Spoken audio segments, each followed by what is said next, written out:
Have you ever heard of an angel of death serial killer? You're about to if you haven't. That's right. Got a couple of them here. Yeah, are you ready to talk about it? Some of the darker stories of the medical field and some serial killers that were supposed to be good guys, right? Mine wasn't, but okay. Oh, okay. Okay. Ready? Let's go. Let's go.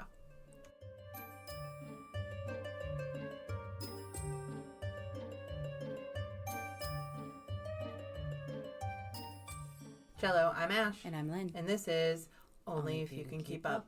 So this is actually our 2-year marker. So 2 years ago today, we chalked it up and we did it. We finally we put ourselves out there and started our first episode 2 years ago today. To think we have kept this going for 2 years. 2 motherfucking years. And we were going to do like a special theme of 2 years, but we already did the 100th episode. I'm trying not to get those confused. Where we looked back. 200th episode. This is our 2 years. 100th episode was a couple weeks ago. Right. We did the looking back episode. Yeah, so we kind of themed that. But I think we'll just make this one a little extra long. Right. I think we do true crime usually at the end of the month. We don't go crazy with true crime because if you truly want a true crime podcast, you go to those podcasts because they're really good. We just find ones that are super weird, different, interesting, that kind of stuff. So we're just going to let them go really long. Like a lot of times we cut them short, little less details. This one's going to be pretty, I mean, I'm not talking like 2 or 3 hours by any means. Yeah, it's going to be over an hour though. Yeah. So that's okay, because 2 years, celebrate. Woohoo! That's awesome. That was cute. Oh, yeah. You're so cute. Okay. I'm proud of us though. I know, 2 years is a long time to keep up with something that you can't keep up with. Only if you can keep up. Only if you can keep up. We kept up. We did. For 2 years. We did so good. So it's been a while. I know. We took like 3 weeks off recording just because life and kids got out of school for summer and all that stuff, and we haven't in a long time. And just chaos. And now it's like we forgot how to record. Really? I feel like we did this last summer too. We were trying to get back in the swing of it. We're like, it's always a new schedule. We always struggle like a motherfucker with a new schedule. Yes. So now we're on summer schedule. So now I come to Lynn's house at night versus her coming to my house in morning. So it's a totally different vibe, different environment, different time. Yeah. And we have kids here running around in the background. Chaos is 5 animals going to happen. Because Ash has the farm and whatnot. I have 5 animals in the house. I think I'm rubbing off on her. I'm just saying. I think that's because of me. Got my 2 big dogs, my 2 cats, and now we got a new puppy. So plus the 3 kids here and my husband. So if you hear something, no, you didn't. It's fine. Okay. It's okay. It's gonna be like that all summer too. So yeah. So good luck. If you want to keep up. I don't know. That was dumb. At this point, we can't keep up, so it's whatever. I'm just done with everything. But we're doing it. We're surviving.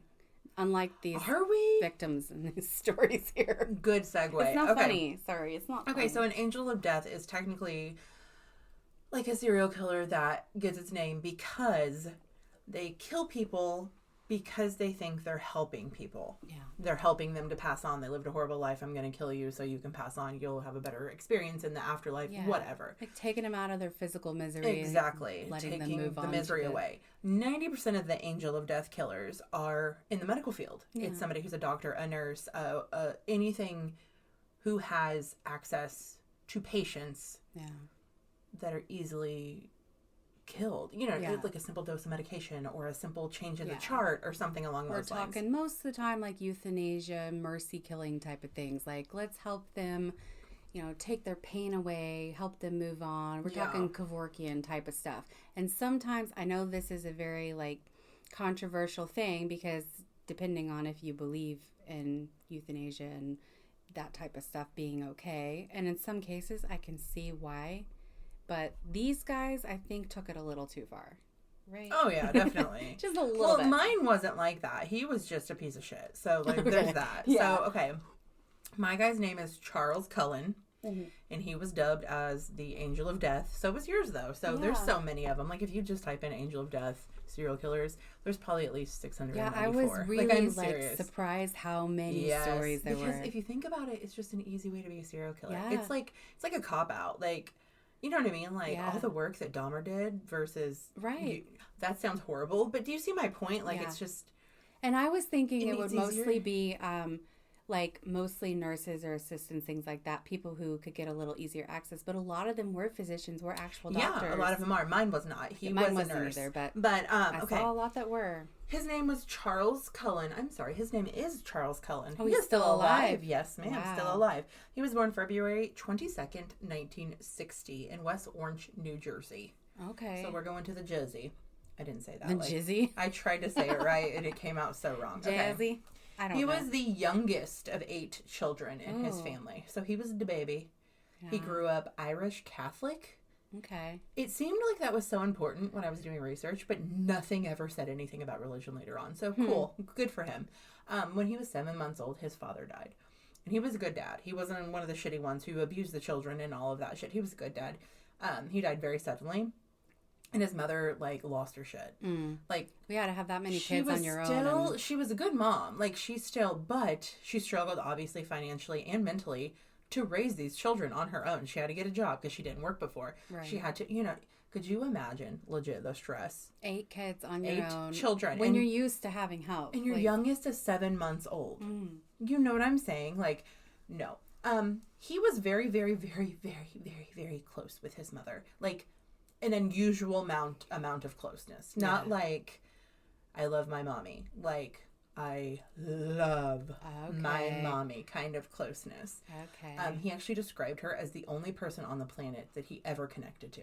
So we're talking like Norman Bates style mommy. Yes, but she did not reciprocate. Okay. In the same way. She loved him dearly. But you have to think 8 children. Right. She does not have 100% time. Right. To take care of one of the 8 children. You know what I mean? Constantly. Balance, and I'm sure him being the baby and not having a dad growing up, he didn't remember it. So mom is his world, and he's already not getting much attention because there are 7 other siblings. So he, like, thrived for his mother's love, pretty much. That's what it seemed like. At age 9, this is the first time that Charles attempted suicide. Oh, wow. At 9 years old. It was for attention. Because mommy wasn't paying attention to him because all the other kids had stuff going on, too. He drank chemicals from a chemistry set. Like, that's how he tried to kill himself. Wow. He got a chemistry set for Christmas, mixed everything together, and fucking drank it. At 9 years old. Okay, I have a 9-year-old. You have an almost 9-year-old. Yeah. Could you imagine? Like, that is their thought. He had no friends at school, no teachers. Like, the teachers overlooked him. Any accomplishment he had, like, he actually did okay in school. He didn't fail or whatever, but nobody ever, good job. Nobody ever, you know what I mean, gave him anything. Nothing. He was literally just forgotten. He was like the forgotten child. Which, I mean, we don't feel bad for him because he's a fucking piece of shit that murdered people. But as a child, you can feel bad for, like, the way he was brought up, I guess. I don't know. Well, it's not that we agree with what they did or even sympathize with. But it's just sad that as a child you can. I feel like in the world so many serial killers could have been avoided if that one person would have loved them. Yeah. You know what I mean? And sometimes that's just a teacher or a neighbor or someone who just takes interest and makes life a little easier. And since we are all, and I'm not blaming the other people, he chose to do what he did, but he didn't have that person to make a difference. And exactly. That's and if we don't have that person, fault, and us as a human race are just fucking pieces of shit. Yeah. So, I mean, okay. He was extremely bullied, like I said. He never got emotional support from his mother or anybody afterwards, after he tried to kill himself. No therapy at all. She took him to the hospital. They pumped him full of whatever the fuck they pumped him full of back in that day, because I don't know if they did charcoal and all that stuff then. So back in the 60s. Yeah, 60s. Yeah. He would be sick. It would be 1969. So, yeah, nothing. Just good luck, buddy. In his teen years, he was still bullied. They all thought he was the weird kid. He was scrawny and skinny, and he would always, like, mumble under his breath and, like, never talk to people. Like, nobody ever... Like, the one thing I read said that, like, they interviewed people he knew throughout his life, and they were like, who? Even though they went to school with him. They went to school with him for 17 years. Wow. You know what I mean? Oblivious. Literally, he was not even a human on their radar. Almost like he lived in a different world. And the way you describe the way he acts makes me wonder on his... Keep going. On his what? Like his mental scale? Like, what is he? I have it at the end, just so you know. So just keep listening. You'll see. The teachers in the high school still overlooked him. He was actually a really good student. He made great grades and everything like that. Never got a good job. Never got... like, the way the picture was painted in all the articles I read was that, like, he was a good kid. He was good. But there's not one person on this planet that said good job to him. Okay. There was not one person on this planet that encouraged him to do good. Yeah. He never got any kind of praise in his entire life. Even though he loved his mother more than anything on this planet, she did not. She was too busy, which is terrible. And sometimes it's not even praise so much as just acknowledgement, just validation of any kind. Yeah. And to not get that at all as a kid. At all. Nothing. Absolutely nothing. At 17 years old, his mother died unexpectedly in a car accident. Oh. She was driving. It was snowing outside. She hit a telephone pole. She actually lived to the hospital. Like, ambulance drive, she lived. She died almost immediately after entering the doors of the hospital. He was absolutely devastated, lost his fucking mind, because that was his world. That is the only person who gave him a little bit of anything was his mom. I mean, even if it was just a kiss goodnight, that's all he had on this whole planet. No friends. He's 17. No friends, nobody to talk to, nobody to anything besides his mom. He claims that the hospital cremated her remains without telling him or his family. They just took her and cremated her.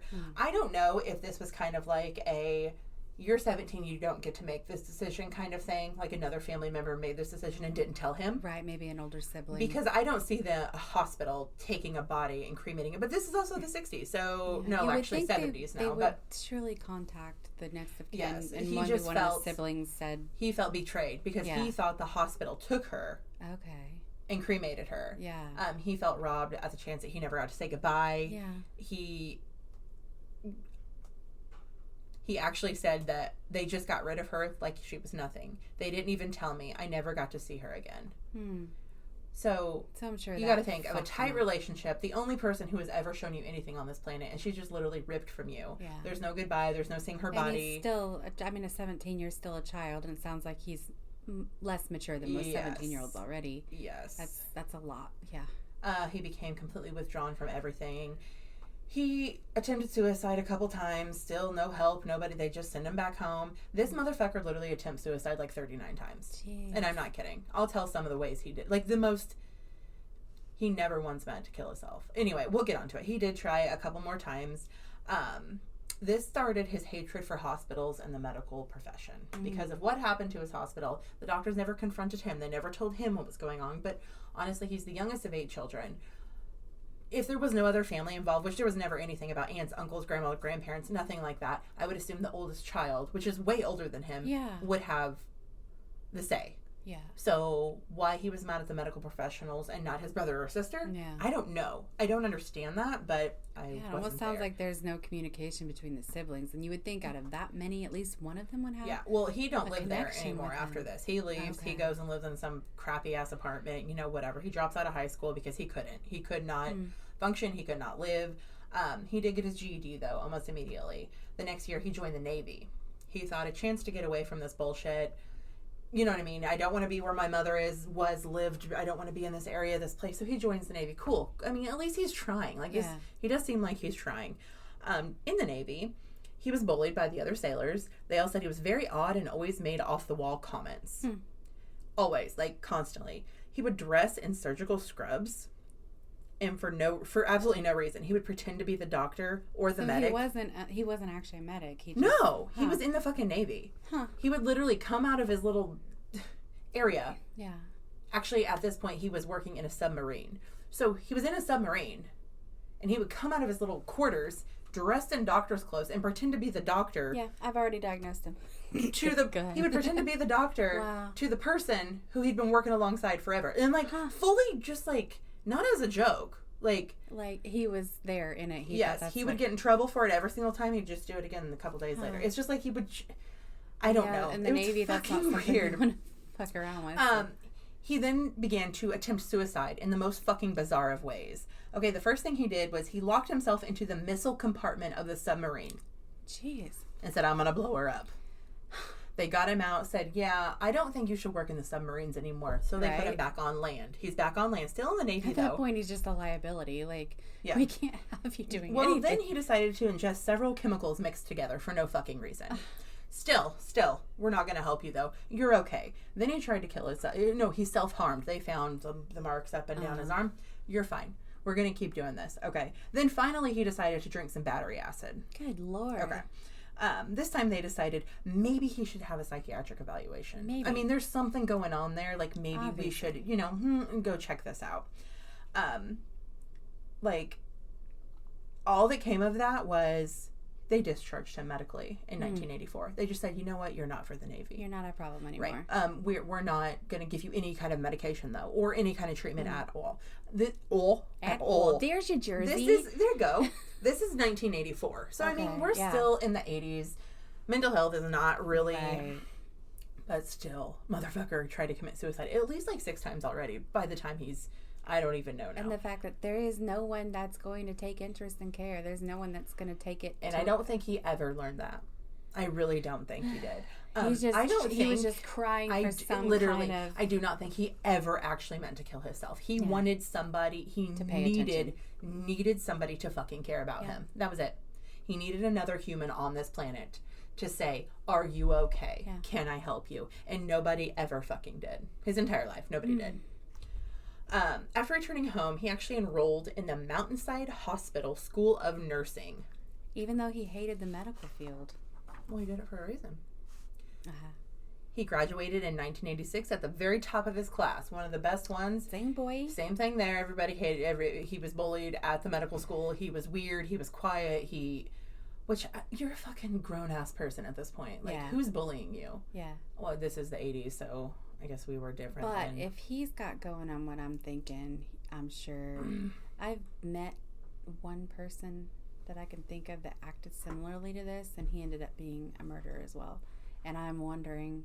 Wait, you know a murderer? Oh, okay. Yeah. Okay, let's keep going. In 1987, he got a job at St. Barnabas, yes. Barnabas. Medical Center. Word. Oh my God. St. Barnabas Medical Center. Also in 1987, he got married to a woman named Adrienne Taub. So he found someone that cared. He didn't. At first, everything was wonderful. She gave him... Not funny. No, it's not. Actually, it kind of is because he's a piece of shit. So at first, everything, of course, wonderful, happy-go-lucky. He thought he found that person to finally care about him, but he didn't. He lost his shit, and she said no. She was like, fuck you, this isn't okay.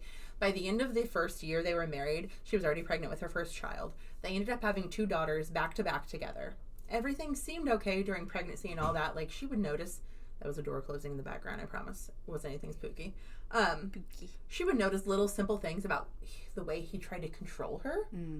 Just like, I don't think you should wear that. Or, I don't think you should do that. Or stuff like that. But nothing huge or anything like that. I want you to dress like my mom. Well, he never said that. She actually, after the second baby was born, a couple years later, they were only married for like 3 years. So, not a lot of years later. She said that she would catch him, like, watching her and the girls sleep. Like, not in a sweet, like, oh my God, my family way, like in a creepy, like, he looked like he was going to murder us while we were sleeping way. Wow. Kind of situation. Then he began to actually control everything she did with the children. Everything. Up to, like, how much she fed them, what time she fed them, where they were taking the walk he had to follow in the car. Just, like, she could not leave without him knowing every single fucking detail.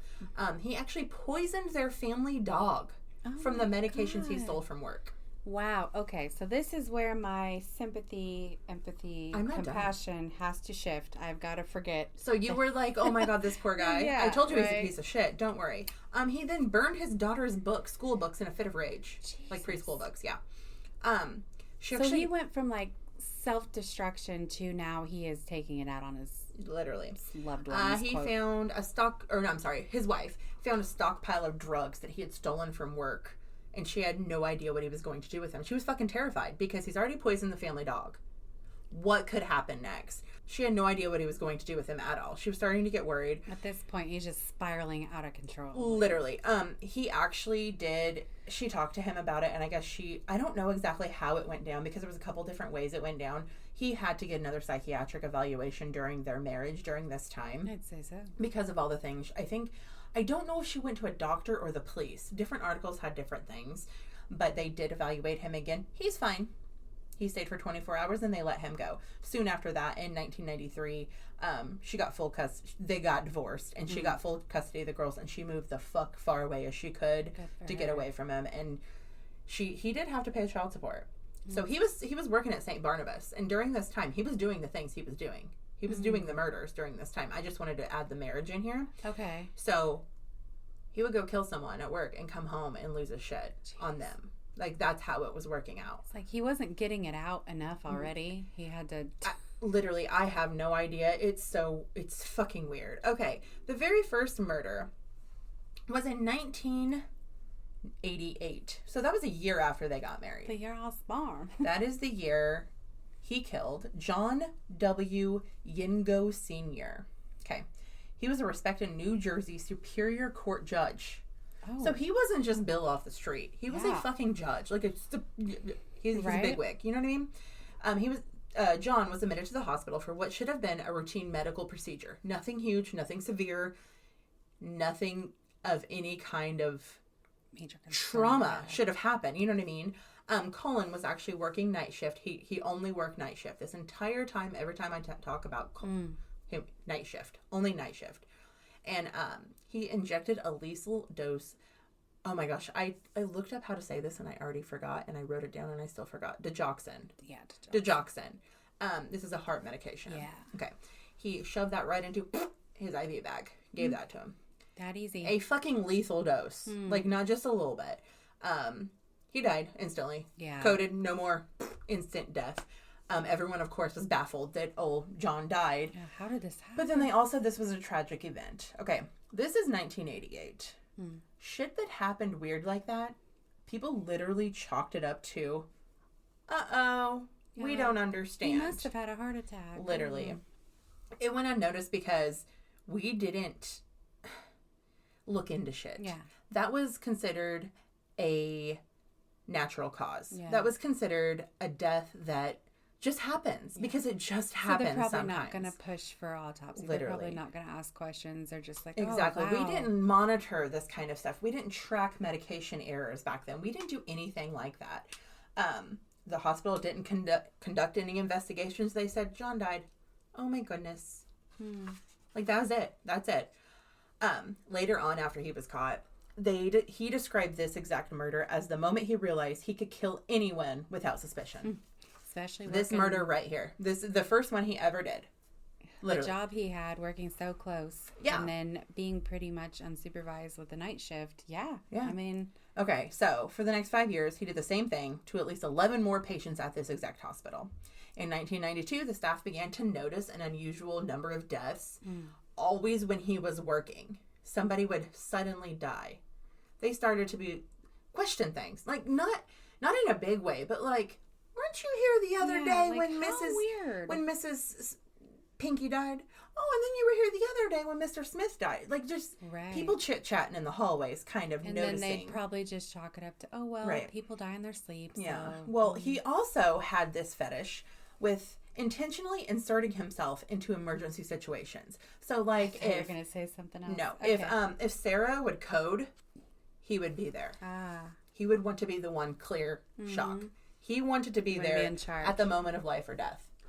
They also started to comment on that kind of situation. The hospital review committee actually began looking into this. Like, we're seeing a pattern. 11 plus people have died. Every one of them when Cullen was at work. Yeah. Every single one of them. So we began to look into it, and then they all realized they had high levels of the digoxin in all of these patients. Okay, so what does this hospital do? What would we do? Let me see. Let's call the authorities, right? And let's check this guy out. No. They said, please resign and have a good day. They didn't want a lawsuit. Yeah. That's the only reason. Literally. Yeah. Okay.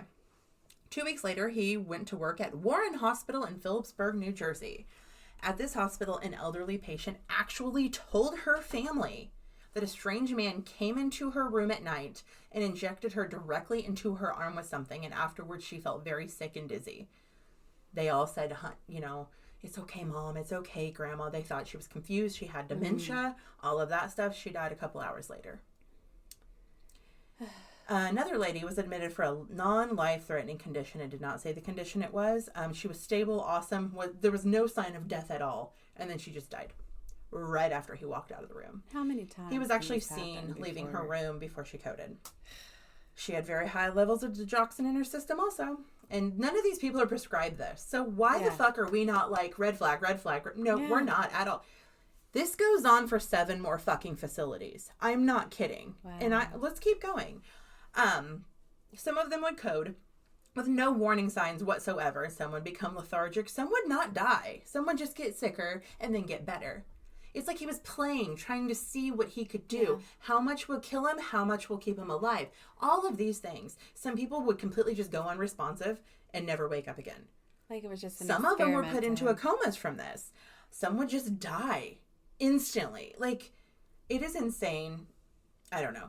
The hospital began to put 2 and 2 together. Once again, they let him fucking resign. No authorities were called. We're going to swipe this under the table because I don't want a lawsuit. That way. Yeah. Yeah. It's 1993 now. He immediately got a job at Hunderton Medical Center. He actually admitted to murdering 3 people at this hospital. He only worked here for about a year. Same thing, different hospital, literally the exact same thing. But now he realized that the elderly would make him less suspicious because they're already there to die. Right. So we went directly for the elderly at this point. And then eventually he also realizes the elderly and the critical patients. So don't go for Mary who came in for a foot problem. Yeah. Go for somebody who came in and is going to die and you get to go ahead and kill them. Stay under the radar a little easier. Right. He also realized, this is fucking insane, that he could administer the medication into the IV bag, the saline IV bag, before it was placed onto the patient.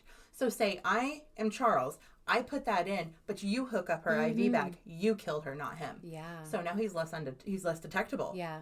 He would go in like the storage closet and just fucking shoot it in these things. Saw him start literally, that was his new thing. Like, and then they would code, and he would be the first one there. I mean, he still works the night shifts. This would always happen right after he left the room or right after his shift ended. All these people would suddenly die. So once again, we began to see the pattern. Same exact thing. They let him go again. We don't want a fucking... We're in the 90s now, so you would think people would start... Yeah. But no, we fucking sure as hell don't. Now we're at 1996. He took some time off from nursing and actually got another psychiatric evaluation. Nothing came of it. We're not going to give him any medicine. We're not going to call him anything. Literally nothing. And at the end of 1996, he got a job at a nursing home. He claims he only killed 1 person at at this nursing home. He was only there for a few months. His mental health was absolutely horrible. He actually attempted suicide. Oh, he's back to that again. Oh yeah, he attempted suicide again.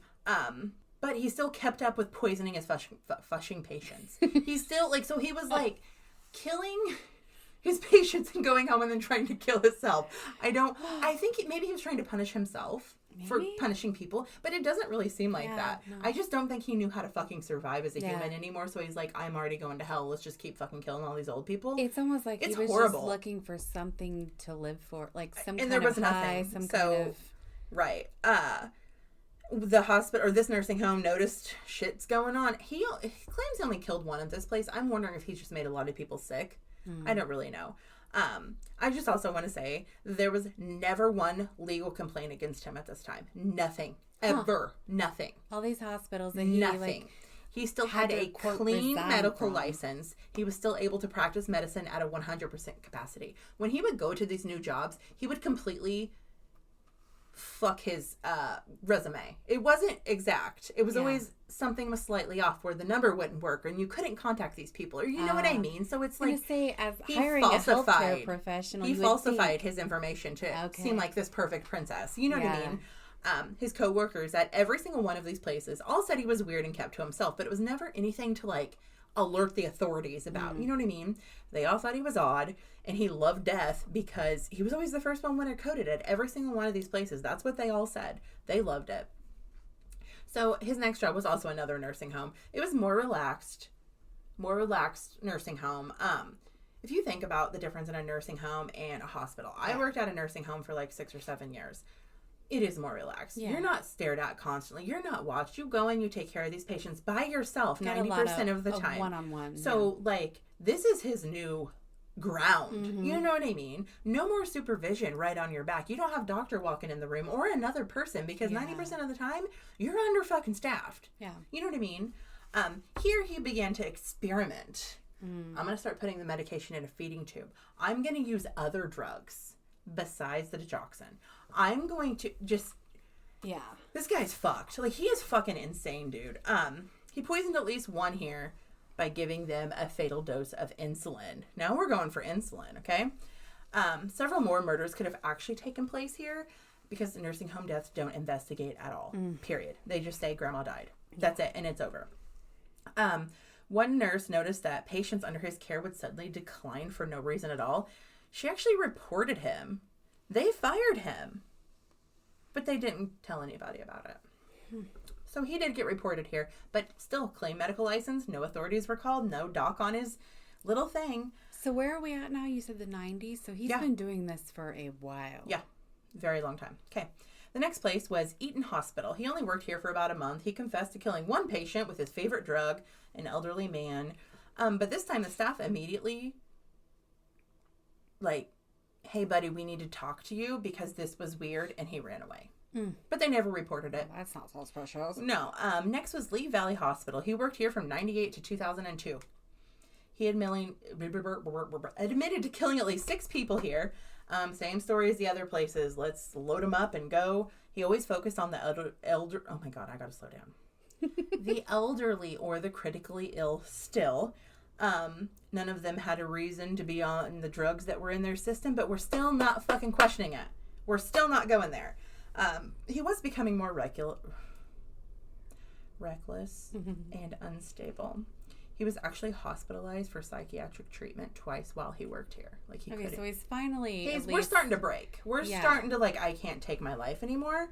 He actually told coworkers that he was hearing voices and talked about feeling driven to kill and end people's suffering. He told people this. Do we report him? No, we don't. He also attempted suicide multiple times while he worked here. Once was by lighting a charcoal grill in his bathtub, locking himself in the bathroom, hoping the carbon monoxide would kill him. Wow, that's creative. His neighbors smelled the smoke, called 911. He was actually taken directly to a psychiatric hospital and released the next day. He's fine. He's fine. He's fine. Okay, Lynn, he's fine. Okay. And this is the 2000s, right? We're getting into the, 2002, 2000, somewhere around there. I mean, psychiatric care is improving by now. You would think they would have a little more something. I don't know. Okay. He's all right. He's good. So, still working at the same place, okay? We haven't left yet. A pharmacist actually began noticing that the records were showing an unusual amount of drugs that were requested and administered by Cullen. We're a pharmacist is like ding ding ding, something isn't right here. You would think now we're into computers and logs. He actually flagged these internally, realizing that these meds didn't match the patient's prescriptions at all. The hospital did decide to do an internal investigation. Instead of going to the authorities, they said, please leave. He worked there for 5 years. They said, please leave. No police were called. That's it. That's it. No more. Okay. Wow. In 2002, he began working at Somerset Medical Center. Okay. He would still do the exact same thing. Meds in the IVs, or he learned that if they're critical, give them a direct dose, they die instantly. Just right there in that vein. He killed at least 20 patients here. Jeez. Let me tell you this. He started in 2002. He was caught in 2003.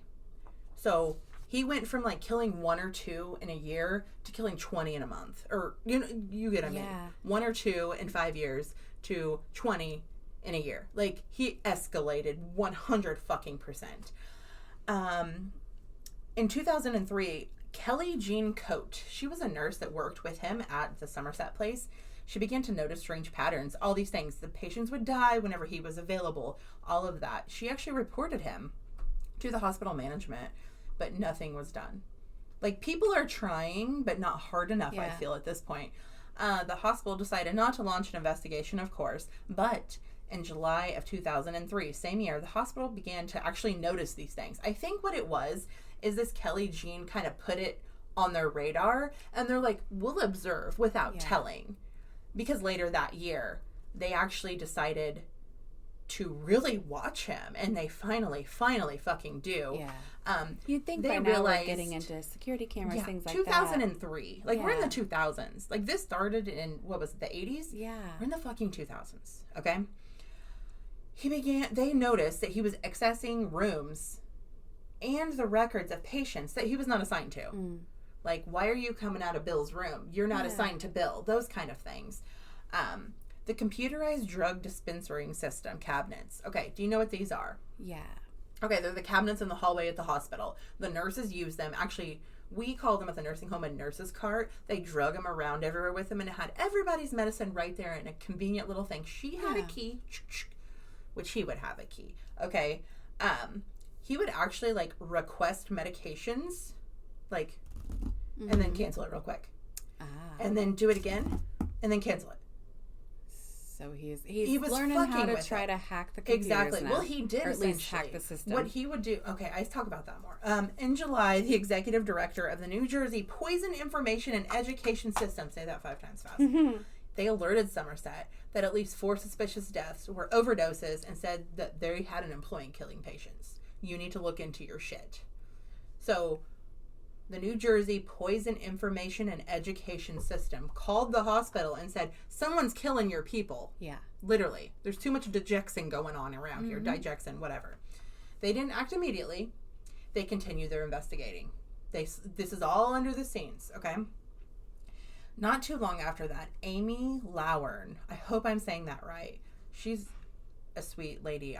Anyway, Amy Lowern, she was the only friend Charles ever had. They worked together for years at this place. Like, they became friends. Like, you know what I mean? But she began noticing some weird things, too. But she just kind of kept it to herself. She actually saw him firsthand give medication to a patient that was not prescribed. But it didn't kill that patient. So I don't think it, like, ding, ding, ding in her brain. Yeah. You know what I mean? So she thought things were a little weird, but she's still buddies with them. In October of 2003, a patient died of low blood sugar, and the hospital alerted the police instantly because the patient was not diabetic. You see my point here? I'm sorry, not low blood sugar. Low blood sugar. Too much insulin. They down. The police actually asked Amy to help in the investigation against him because they knew they were friends, and they kind of felt like that was the only way to get him. Yeah. That, you know. She agreed only after they showed her all the evidence they had about killing the patients. Now, these patients, let me tell you, it was only at Somerset. It's not all the other people. It's only at this one specific hospital, but it's been 20 people. Yeah. It's a lot of people. And after she saw this, like, she didn't believe her friend could do it, but she wanted to help because I think she also wanted to know the truth. Like, did this really fucking happen? You know what I mean? She wore a wire for the police. She took him to a restaurant to have lunch one day and tried to get him to confess, like, what are you doing? Is this true? You know, all of that stuff. But he didn't come out ever and say, yes, I did it. But his subtle words and vague, like, unsettling comments gave the police enough probability to get a warrant to arrest him. A few days later, December 2003, the police arrested him in his home. They came and got him. He didn't fight. He didn't say a word. He went right along with it. He literally didn't speak at all. The detectives tried to talk to him to get him to actually admit and confess. He was flat-toned, detached, didn't care. Just, nope, not doing this. He completely denied harming anybody in his entire life. They brought his friend Amy in. She agreed to question him because since, you know, they kind of got her, she got him to open up just a little bit. Yeah. You know. He spilled his guts after that. Like, she got him to tell the truth for the sake of the family. She was like, please do it for the families. What if this was your mom? What if this was your... Yeah. So he did. He told absolutely everything. He told about the exact medications he used. He told details about each hospital he went into. Mind you, they thought this was just a one hospital done thing. And then to their shock, it's been 7. Yeah. Yeah. He said he just wanted to end their suffering. They were all suffering, but they weren't critical. Like 90% of them weren't. They were just there to be in a hospital setting. He was actually evaluated by mental health professionals. He told them he had multiple suicide attempts, obviously, and the murders were his only way to cope on Earth. Yeah. They asked why he didn't stop. I can't take myself out. I'll take someone else out. Right. They asked why he didn't stop, and he said, nobody ever stopped me, and I couldn't stop myself. It was like he was just waiting to get caught. Literally. He wanted somebody to care. That's all it was. And nobody ever did. He didn't fight him when they got to him in. He's like the number one under-the-radar motherfucker you'll ever meet. He's just like, I seriously can keep going. I'll keep going until they pay attention to me. Are you ready for his diagnosis? First of all, what do you think his diagnosis were from the psychiatric? I want to hear. Schizoid personality. Yeah, that's one. Yeah. Also antisocial personality. No. Really? Major depressive disorder. Okay. Schizoid personality disorder. Definitely. With the way he kind of goes in his own world and says strange things. And yeah. Narcissistic disorder. Okay, because he's got that delusions of grandeur and how he's got to be in charge and manipulative. OCD. And, okay, definitely. And paranoia. Okay. That's it. Huh. Yeah. He refused to fight any charges that were brought against him. He didn't have a trial. He just had a sentence. He said, yep, did it. Going to. He only confessed to 29 murders across 7 medical facilities in 2 separate states. He claims he killed more than 40, but there could have been up to 400 total. Wow. That he killed. Oh my gosh. From 400. That's got to be one of the highest, right? But that number is so subjective because you can give someone too much insulin today and they die a week later. So we don't know if that was the reason that person died, kind of thing. That's why it's a question mark. Yeah, I think they just kind of field, just kind of added the number of people he had that were considered sick and kind of just said a possibility of 400. Who knows, in a nursing home with literally floors, or he could have been going to room to room to room to room.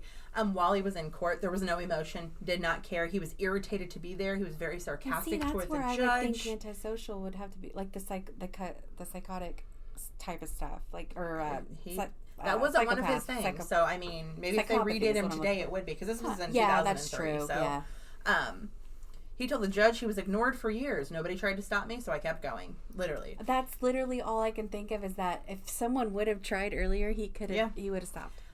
He was sentenced to 18 life sentences in New Jersey and 6 more in Pennsylvania with no chance of parole. That's over 400 years in prison. Literally. Yeah. He's still alive in prison He is today. still alive in New Jersey State Prison and will be till the day he dies. Okay, his go-to drugs were digoxin. I want to say this, it's used to treat heart failure. Right. He gave it in excessive doses, quadruple the amount to people who do not have heart problems. Yeah. The heart would instantly just stop. Okay, insulin, manage blood sugar. He would give it to people that were not diabetic at all. Yeah. Or, too much of that. And I mean, quadruple the amounts. Yeah.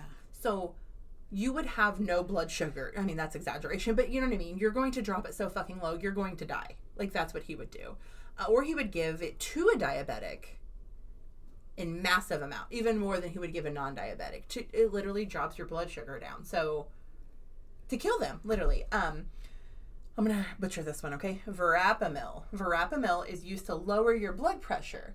Gave it in massive doses. This one, he did not use very often because everything, I don't want to say it scared him, but it was too much. Because you had to give so much to do something. He also used mass amounts of morphine in a couple patients and paralytic agents when he could get them. Oh. Yeah, that's fun. You'd think that alone would raise some flags. No, not one. I mean, guess in a nursing home, especially hospice patients, morphine's pretty common, but... So Amy, the buddy who did that, she actually has a TikTok. I typed her into TikTok just to be curious. She does. She doesn't have very many videos. She wrote a book about this. Was there a movie made about him? I'm getting there. She doesn't have a lot of videos, like I said, but she explained how he got into a lot of these medications, okay?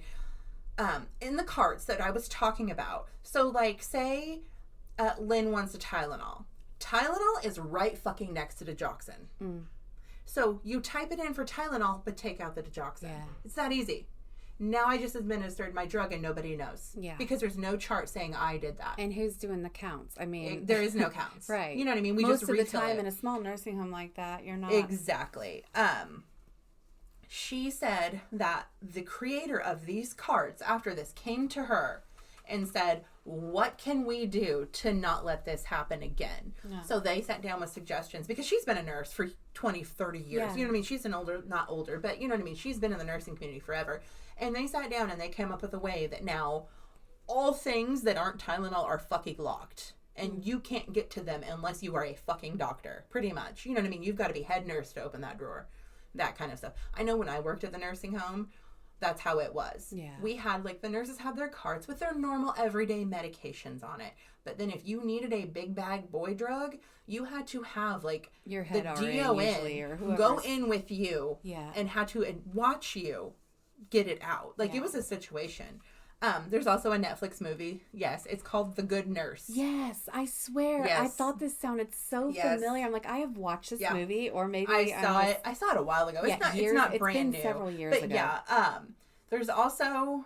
No, that's it. It was a good movie, though. It is a really good movie. I typed his name into TikTok because I do that just to see people's stuff. There's this one lady who swears to God that her mother or grandmother was murdered by him because she died unexpectedly at the hospital he was working at the time. She watched this movie and was like, "You will never change my mind." Could you imagine? Yeah. Like she just watched the movie. You got about when you started talking about, I don't know, the way he would experiment and the way he would put in different orders and like cancel. I was like, oh, I know this. I've seen this. I've seen this movie. Yeah. Like this has to be a movie. Called The Good Nurse. I highly suggest you watch it. It's good. There's so much more detail. And obviously, I'm just speaking as a human being, but like, yeah. And then when you talked about his friend Amy, and I was like, okay, in that movie, he had a friend that, so that makes sense. Wow. Yeah. So they think he could have. How many was he convicted of, actually? 29. Okay, but there was. He claimed he was only convicted of 29. Okay. There's a difference in being convicted and saying I killed 40. There's only proof of 29. So you can admit to so many. Literally, he's saying there was 40. He's still in prison. He openly talks to people. So he would be. You want to write him? 65 now. Not very old. Not very old. Yes. He could easily have another 25, 30 years. Literally. That's crazy. And he has set 400 in prison, so he'll be there until he literally. That's wild. Yeah. Welcome to Mr. Cullen. When I first saw Cullen, I'm like, no way. Edward Cullen? Wait. Is he a vampire? No, he's not. And then I kept, like, as I'm doing research, I'm like, Carlisle. No. Charles. So close. Oh, okay. That was a good one, though. Okay. And I hate this because we didn't plan this out. Like, after we started researching, told each other which ones we were doing, but I didn't look yours up to know that they're very similar. So I apologize. All Angel of Deaths are. That's true. I mean, and I guess you kill a lot people of these, with drugs. I was going to do one on a doctor, but this one just caught my attention more, and now I feel like it's very similar to yours. I actually looked this up to see if I had seen something. I don't know. It's very similar. I hope it's not too boring now because that's a little different. Just go. So my guy also went by the Angel of Death. He got more self-proclaimed, but in the end they started calling him that. His name was Donald Harvey. And very similar time period. He was born in 1952, so 8 years before your guy. But born on April 15th, 1952 in Hamilton, Ohio. But he was raised in Boonville, Kentucky. So most of his murders all happened within Ohio and Kentucky, as far as they know. He was a healthcare professional as well. He had different positions. He was a hospital orderly, nurse's aide, even a morgue assistant for a while. So he, again, could stay under the radar. As a kid, he grew up on a farm. They were kind of poor. They didn't have a lot of money, but he had. You can look online and see like the transcripts of his interviews. He's very open. He shared every detail. He had no shame in his game. Like he just talked about it openly. Like, but you can see all the like they ask him about his childhood. They ask him about his parents, and he's like, my mother was pretty good. There, no major issues. Sounds like his home life. He wished he could have lived in the city. He wished he could have had better, bigger things. Like, but there were some dark things. Like he was sexually abused throughout his entire childhood by both a neighbor and an uncle. So there you go with the abuse, the trauma, the sexual stuff. That I'm sure fucked with his head, although he claimed that it didn't. He claimed that the abuse had nothing to do with what he did. But, that's gotta fuck some stuff up. So then, not only that, but he was shunned by other students. A lot like your guy, he was very isolated, didn't have a lot of friends, not a lot of people talk to him. It's always those kids. Yeah. You gotta look out for him, I'm just saying. So he's bullied, he was shunned, they didn't want anything to do with him, but he struggled because he was gay. So during that time, of course, we're talking in, he was born in the 50s. So when he was a teenager, this wasn't accepted. You weren't allowed to be gay, right? Yeah, so he struggled, and they said he was very intelligent. He did really well in school, made really good grades, but due to the bullying, the isolation, and then just kind of being bored of school in general, he dropped out of high school. So he ended up getting his GED. He worked at a factory for a while after high school, but then he was laid off. And then this is when he found out that his grandpa was sick and dying, so he went to visit him at Marymount Hospital. And this is where visiting his grandpa and watching him die, I guess, is where his obsession, his obsession with death, this is where it all began. Yeah. Like, as a kid, they said that he did, like, there was history of him, like, harming animals and acting strange, but nothing super, like... Did he poison his dog? Not that I know of. Okay. But this is where it all, like, truly began. So he started his job there at that Marymount Hospital. I guess while he was there visiting, they asked him if he would become an orderly. So in 1970... this is where his killing started. Only a few months into his new job as an orderly, he had a stroke victim. He said he came in to visit him, to take care of him, and the man rubbed feces all over his face. Oh. So, like, he just, like, jumped at him, and I don't know how this man had that much strength. Like a rabid fucking monkey? I'm wondering if this happened, because, like, a stroke victim would be pretty weak, you would think. Maybe he threw a turd at him. I don't know. But it depends on the type of stroke. I had a patient who had a stroke, and all he would do was laugh his ass off. There, you constantly. Know. So yeah, he was the funniest. Maybe it happened. I don't know. I mean, they can mess your brain. But this is what set him off. What started his whole thing. His rage. He got poo-poo on his face, and he lost his shit. He got angry. He lost control, and he decided to smother this man to death. Oh, so no drugs. Nothing. Now, most of his stuff does involve drugs, but so this first one, it began with just a fucking smothering this guy because he got his shit on him. Listen, do you know how much strength you have to smother someone? Right? Like, I've never done it, obviously, but, like, if you watch all the crime shows, like, that is the number one thing to actually hold someone down. You know what I mean? Yeah, and to go through with it. And not, like, second guess it and pull that. Nope. So this was his first one, and he had only been at this job. This is his first medical job. He had only been there, what I said, a few months. And he was already starting. So 3 weeks later, after the smothering, he decided to just randomly disconnect an oxygen tank of an elderly woman, like her bedside oxygen. Just, fuck it, I'm going to just undo it. Okay, so I don't know if she was already dying. I don't know what the point was, if he just thought it would be fun, or if he thought he was helping her. We'll get into all that more later, but he went on to continue. Within a year, he had killed a dozen more patients. Oh. Now, this was a mix, a lot of them were with different drugs. I'll get into more of what he used later, but a lot of them were done with drugs through their IVs. But one of them, he even suffocated with a plastic bag. He just decided he's going to go in and put a plastic bag that's over. Weird, because normally, like my guy, you stick with drugs. There's a pattern. Like a suffocation and drugs, that's just a weird... To him, I think it was just about the killing. Maybe he couldn't get access to the drugs sometimes. That could be. And that's why you want to kill this one, so you're going to use your second alternative kind of thing. Yeah. I don't know. That's really weird. There's not a major pattern. He would be all over the place.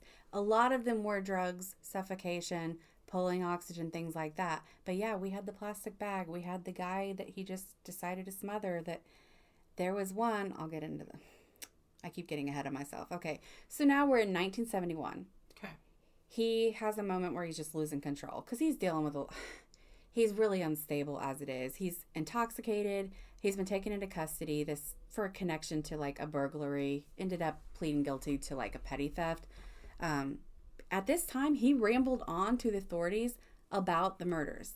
He just let it all out. Like, I killed these people at my job. I went into detail, but they didn't even look into it. They just thought he was a rambling, drunk idiot. Yeah. So they just let it go. So wait, whoa. He fucking whole ass confessed to the police. He went in for petty theft. And, drunk as shit. And told them I killed all these people. Wait, he was drunk. You said he was intoxicated. I assume, I don't know, drunk or high, whatever. Yeah, they didn't even look into it. And he told them. Oh my God. Pled guilty to the theft. This was 1971. Okay, that's why. And mind you, he went on to kill until 1987. What, he went back in time? 18?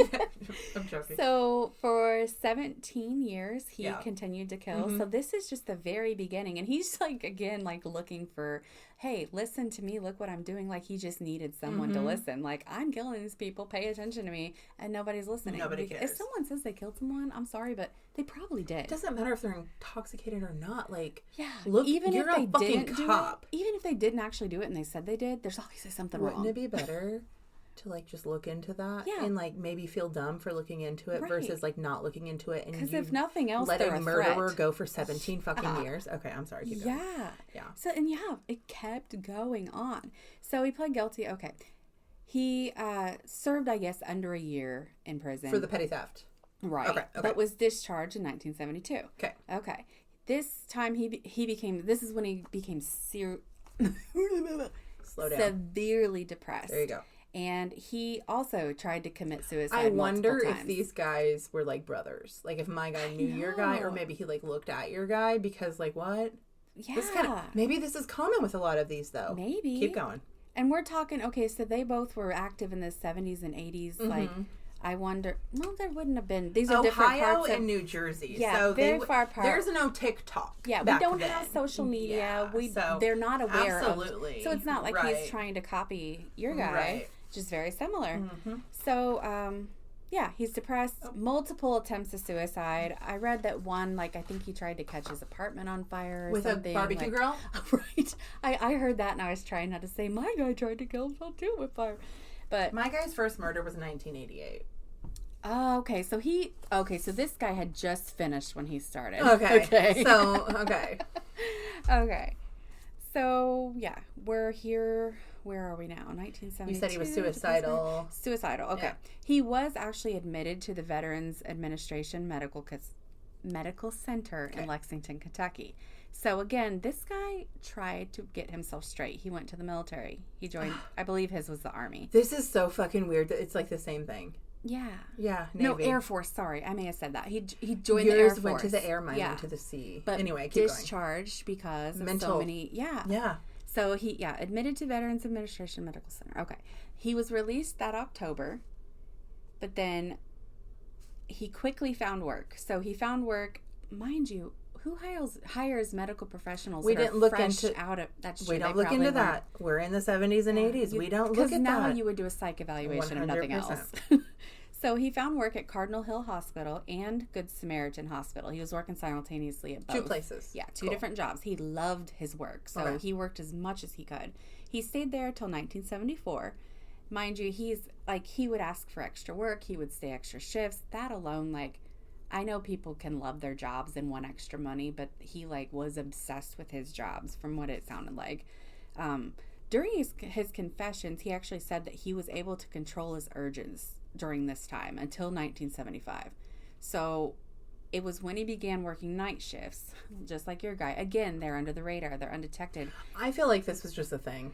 I feel like we could probably find 10 more just like this. Oh, yeah. Because night shifts alone, you don't have a lot of supervision. Literally. You're Everyone's one-on-one. asleep. They're asleep. So, this is probably before a lot of security cameras, things like that. So, he was working night shifts as a nursing assistant, but also as an autopsy assistant. So, I don't know. Maybe he got a little more obsessed with the death, seeing them afterwards.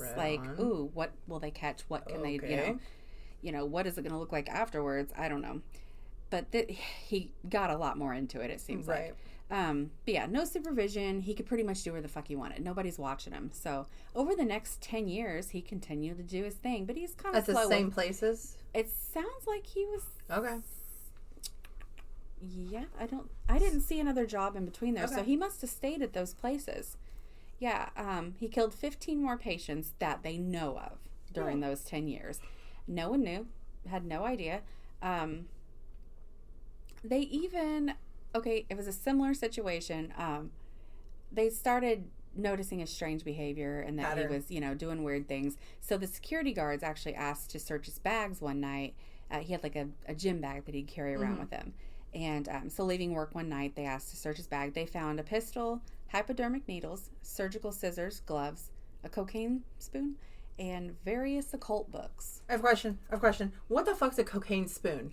Is it not just a normal spoon? Right? Is a cocaine spoon when not a normal spoon? When I think of spoons and drugs, I think of heroin. But for cocaine, what would, for scooping, I don't... Oh, maybe it's one of those little tiny things. Yeah. I have no idea. I've never seen cocaine in my life. So I haven't done it or anything, but on movies I see that they use things for scraping and scooping.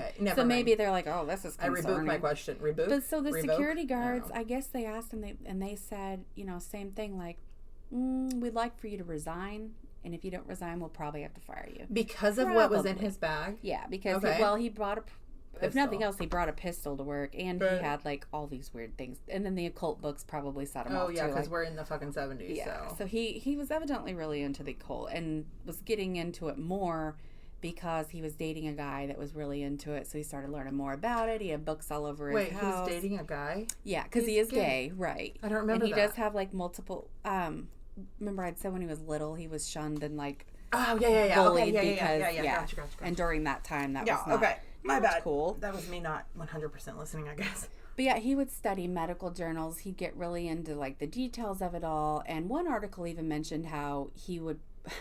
I don't know if maybe he mentioned this during his interviews because he did get really detailed with how he did things.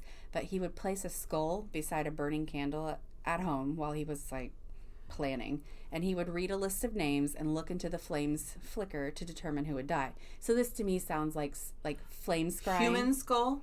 I assume. Okay. It didn't say. It I mean, just he said did a skull. work in the morgue. Yeah, so, who knows what he took home with him. He did do that. Yeah. Okay, keep going. Right, because he's thinking, like, if they were doing a cremation or stuff, something like that, and he's there by himself, like, I don't know. Yeah, okay, keep going. Sorry. But so this is, like, to me, I think of, like, scrying, but with a candle flame, so where you, like, look into the flame. The human skull on the table next to a candle, and he would speak words, Lynn. And if it went pew, pew, pew, like if the flame shot up, he'd kill that bitch? Yeah, I assume he either went by the flicker of the flame, or some people claim to be able to see things in the flame itself, like how you would in mirror scrying or whatever. Okay. So maybe he, whatever his little ritual was, that's how he got his names, is what it looked like. Now, I only saw this in one article, but I'd like to read through his transcripts because he talked. He loved to talk. Yeah. Like, he loved to tell it all. So, okay, after this, he ended up working at Cincinnati's Drake Memorial Hospital. Here he killed 23 more patients over the next year. Mind you, this is just what they know of. 23 patients in 1 year at Drake Memorial. Mm-hmm. Mostly he poisoned them. He'd use things like arsenic, cyanide. Cyanide was a big one. One of his favorites. Excuse me. Keep going. What else was the poisoning? Rat poison, insulin, again, morphine. He would use cleaning fluids. He would even... So he used more, like, recreational things versus actual drugs in a cabinet. I mean, the morphine and the insulin, if he could get his hands on it, but it sounds like a lot of it was cyanide. Rat poison? Yeah, arsenic, cyanide, rat poison, cleaning fluids. He would put them into the IV lines, but he'd also sometimes just put air in their veins. Like... so easy. Yeah, he would poison their food, and he pretty much any creative way he could think of to get that poison. He loved to poison. But one patient, sorry I laughed, it's not funny, he actually used a coat hanger instead of a catheter and punctured the guy's bladder, and that's how he killed him. Instead of how did no one notice? Instead of inserting, how did he not get caught right then? You put a coat hanger in instead of a fucking catheter. Okay, so, like, I'm going to give you the breakdown of that. You have all the catheter equipment right there ready to go. The dude's coat hanger, pull it out, have the catheter in your hand when someone runs in and say, I don't know what happened. Yeah, because if they're not doing an autopsy to see, they're not going to think, I need to look at his bladder. Yeah. And once again, we're in the 70s or 80s, so we don't look so deep into stuff. Like, just have everything ready, use a different tool, and I don't know why my brain knows that, but I mean, it's logical if you think about it. That's how you don't get caught. Yeah. You have everything ready, set up, so and that you don't show. You're sneaky, you're fast, you're on your own. Hide that fucking hanger as fast as you can. And I don't recommend doing it, please, but like... So he'd do all that. He'd also tamper with their life support machines, like I said before, pull their what's this oxygen. Button do? Yeah. Ooh, fun. Beep, beep, beep. And he'd, suffocation was something he did every sometimes. Every time you say suffocation, I want to say breathing. No breathing. Don't go. Yeah, so he got creative, I guess. But like I said before, he loved his job. He volunteered for extra shifts. He took pride in his work. He was proud of himself, and people liked him. Like, he was seen as a dedicated, caring employee. Like, and even when they'd interview him, he thought he was considerate and caring and compassionate. He thought that he was a good human. And he'd say things like, well, we all make mistakes, we all do things. He still thought that he was good in God's eyes. Did he have friends and like buddies? You know what I mean? I know that he dated a lot. It sounded like he had a lot of men in his life and was like close to those men, because this is where... Let me backtrack. I'm sorry, I asked a question. No, it's not your fault. I got myself sidetracked because I started thinking about a lot of other stuff that has nothing to do with that part. Let me backtrack. His coworkers seemed to like him, though. And if you go look up his pictures, He's like, he looks friendly. It's kind of like a Ted Bundy thing. My guy looks creepy as fuck. Really? He looks like a rat. Oh my god. Like an actual rat of a human. Like that's what he looks like. Wow. But your guy looks nice and kind. He has like, I don't know, not the kind of eyes that would scare me. I mean, I could see how he'd be creepy, but like he had almost like a childlike doe in the headlights. Like, look at me. Like, very strange. I don't know. Those are the ones you got to worry about, boo. Yeah, that's true. No shit. You just never know. Exactly. But coworkers would, I guess it was an ongoing joke about how people would die when he was around. You know, like they joked. Yeah, like oh my gosh, every time you went in a room, like I guess they thought it was funny. They thought it was just a coincidence. Is that when they started calling him the Angel of Death? I guess he did that to himself to begin with. Most of them do name themselves. Like, oh, I'm the Angel of Death. Or the media names them. Yeah. Okay. But the thing was, he worked with a lot of terminally ill anyway. He worked with a lot of elderly, hospice, terminally ill. So, again, like your guy with the nursing homes, it wasn't super concerning. And a lot of times back then, there were no questions asked, no autopsies requested. So, especially for the older people. Yeah. But he started, this is where it wasn't, so he thought that he was mercy killing most of them. Mm-hmm. And he would even say, like, I was putting them out of their misery. I was sending them to a better place. Like, they needed to be put out of pain. But then some of them were such horrible endings. Like, that's not, like the coat hanger. But I don't think they see it like that. They see it as, your guy. My guy was just a dick and wanted to kill people he wanted attention. But I think that's where he must have lost it somewhere. I truly think that he thought he was helping these people. And that's what I thought at first, until he started killing other people outside of work. So, like, he started poisoning not just his patients, but, like, his neighbors. And, like, men that he'd slept with, or, like, his exes, or men that threatened his relationships. Did he snap or something along those lines? Like, he kind of grew maybe. to like the death part? But they still seem to be planned, like, because he would poison them slowly and carefully. And, like, I guess one of his men that he was dating, he even poisoned and killed his father. He tried to poison his mother, but she just got sick and she survived.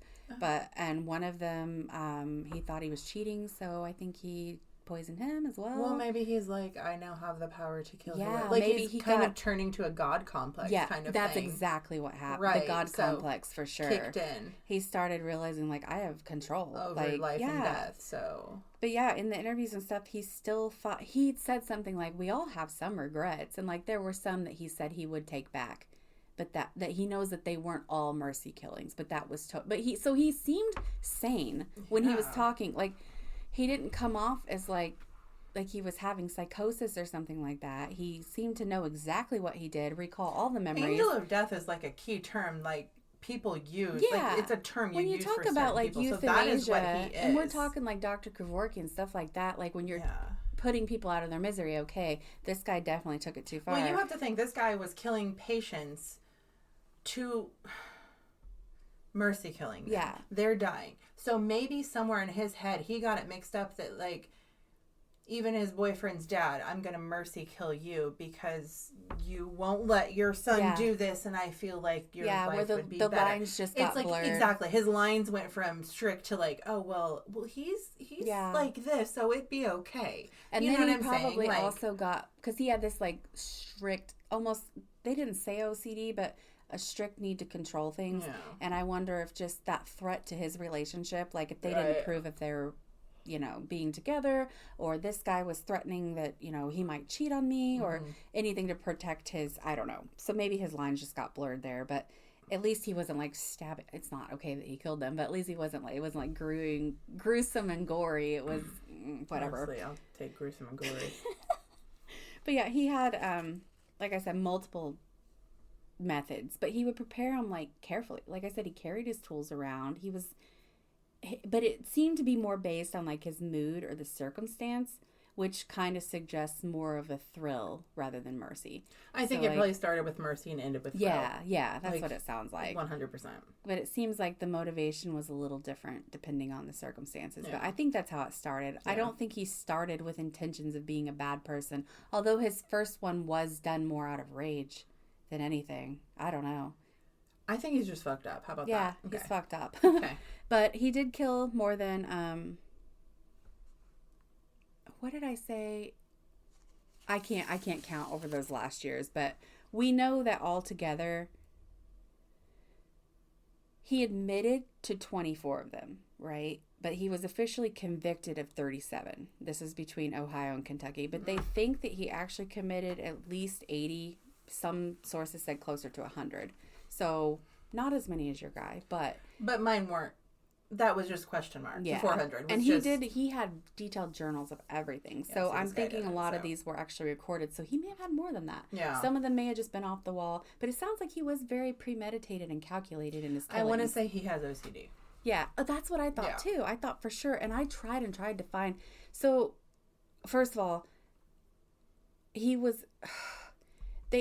I'm like, okay, he's definitely narcissistic because he has that, like, I have control over, I have the power of, like, godlike power. He's got the, like, grandiose views of, like, I can control life and death, that kind of stuff. Right. You know, and he did call himself the angel of death. So he has those narcissistic tendencies for sure.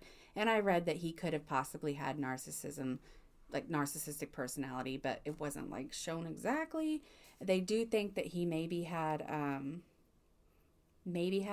antisocial personality, but I don't see that so much. I don't. Did they give him a psych eval? That I didn't read anything about it, and I tried to look. I should have dug deeper. Like I tried to like search his mental health stuff more, but I could not find exactly. What's his name? Donald Harvey. Donald. Okay, keep going. Okay. But yeah, he would say things like he felt a godlike power, that it was a dark force that guided him, that made him feel high after each kill. So that tells me that maybe he did have a little bit of psychosis, but it could have just been like narcissism, or it could have been, I don't think he was bipolar with like mania episodes. Maybe it was antisocial personality, and maybe he had bits of psychosis, but I don't know. I could look for the details all day long, but he definitely had something going on. Yeah. Yeah. He did not get a psychiatric evaluation. He declined the insanity plea. Okay. Well, yeah, completely. Because he claimed that he was sane. And later in life, after being locked up, he said he was mentally ill. Experts have now went back and studied Angel of Death killers, and almost all of them, including Harvey, fit antisocial personality disorder. Okay. That doesn't mean they did not evaluate him himself, but most of them have. And the thing is with that, most of the time they don't show remorse, and it seems like a lot of I don't feel there was remorse. He looked back and said he did regret some of them. No, he didn't that. say that he felt bad about them, just that maybe he'd take them back and do them differently. Right. So yeah, maybe there was no remorse. Yeah. But he did end up receiving multiple life sentences. He would have been eligible for parole, actually, in 2043. At age 91, he would have been released. But he was murdered in his prison cell.